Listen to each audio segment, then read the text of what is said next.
Hello, RotoBallers. The end is almost near, but your fantasy season, it's not over yet. If you feel like that fantasy squad has been getting blitzed left, right, center here, week in and week out, and you're looking for that fantasy football advice, well, then you've come to the right place. I've got you covered with those starts and sits at both the wide receiver and the quarterback position here in week number 13. And let's kick things off with those wide receivers, starting with the duel there in San Francisco, Deebo Samuel and Brandon Ayuk versus the Philadelphia Eagles. You are getting that 2-for-1 special here, as no team is allowing more fantasy production this season to wide receivers than the Eagles. Philadelphia has allowed more than 46 fantasy points per game to wide receivers this season and more than 50 per game over the last 4 weeks. Both Gabe Davis, yes, that Gabe Davis, and Stephon Diggs finished inside the top 20 in fantasy amongst wide receivers last week, as they both had 6 receptions and produced more than 70 yards.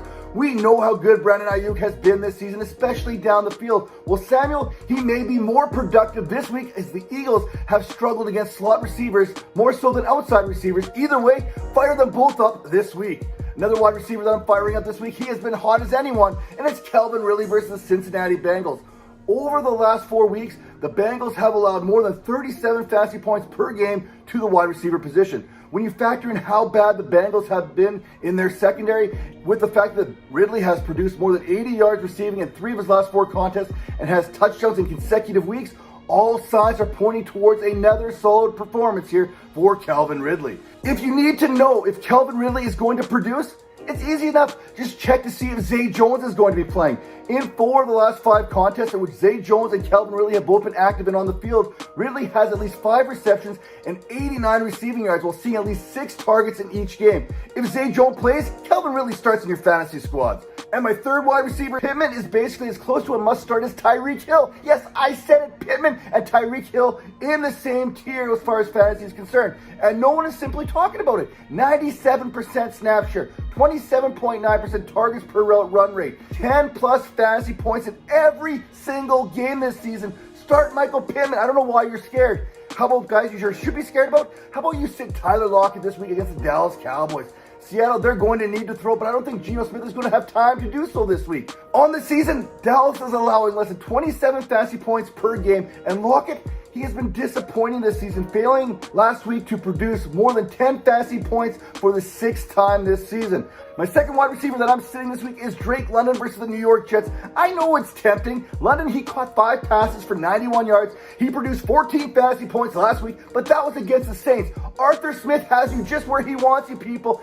It is a trap. The Jets have allowed just 1 receiving touchdown, 2 wideouts, 344 yards in the last 4 weeks. They are also allowing the second fewest fantasy points on a per-game basis over that same time. Fade Drake London. You're also fading Christian Watson, who, without a doubt, had his best game of the season. He performed well.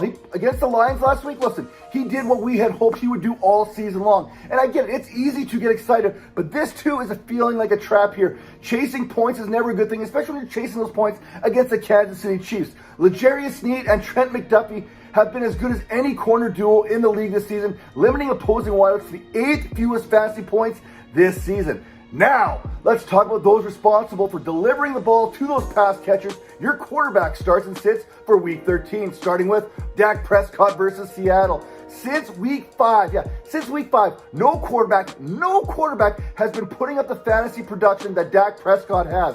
And that includes a 7.3-point performance there back in week number 5. And if you take that game out of the equation, Prescott has averaged 28 fantasy points over the last 6 games and is 8 full points ahead of Sam Howell, who sits second.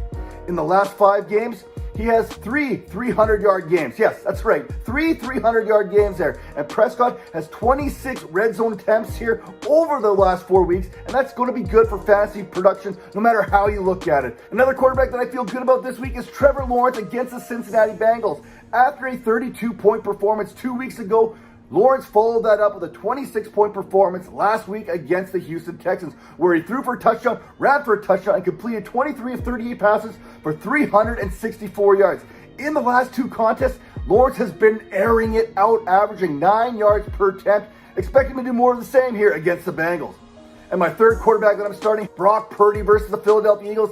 This feels like a grudge match going back to last season's NFC Championship game, where the 49ers truly believed that if they would have won that contest, if Brock Purdy was able to remain in that game. Now, I fully expect the 49ers to come out and prove that they should have won that game if Purdy had started and finished. And after watching Josh Allen last week throw for 339 yards and a pair of touchdowns, I expect Purdy and the 49ers to have some form of success in the passing game. After all, the Commanders are the only team to have given up more fantasy points to opposing quarterbacks than Philadelphia this season. And over the last 4 weeks, the Eagles have surrendered 9 passing touchdowns. I would have added CJ Stroud this week to this list, but it feels a little too soon for obvious reasons. Now, how about quarterbacks that I'm sitting? Kyler Murray versus the Pittsburgh Steelers. Murray, he's going to get a good chance to test out that knee this week, as both TJ Watt and Alex Highsmith are going to be coming in hot off the edges in this contest. But to make things just a little bit more difficult, that Murray, he probably didn't need things to get more difficult than they already are. Pittsburgh has allowed just 12 fantasy points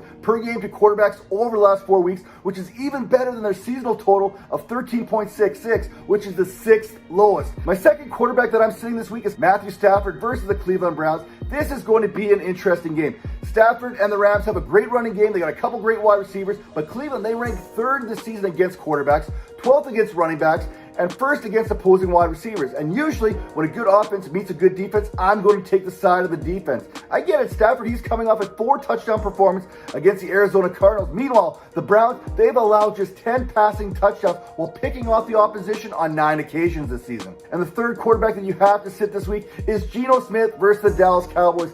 How much does Geno Smith miss Dave Canales? Smith is averaging just 13.5 fantasy points per game this season, and he's just posted 2 games of over 17 altogether. Meanwhile, Baker Mayfield, whom Canales is now mentoring, is averaging 16.5 fantasy points per game. And things, they're not getting easier against the Dallas Cowboys, who are allowing the 7th fewest fantasy points this season to the position and are allowing less than 14.5 fantasy points over the last 4 weeks. Speaking of those overs, head on over to the RotoBaller Discord channel and rotoballer.com for all the latest fantasy football news, because this video, it is being recorded on Monday and plenty can happen between now and Sunday's kickoffs. Thanks again for tuning in. Make sure to hit that like button. Make sure you subscribe to the RotoBaller YouTube channel for all the latest fantasy football news.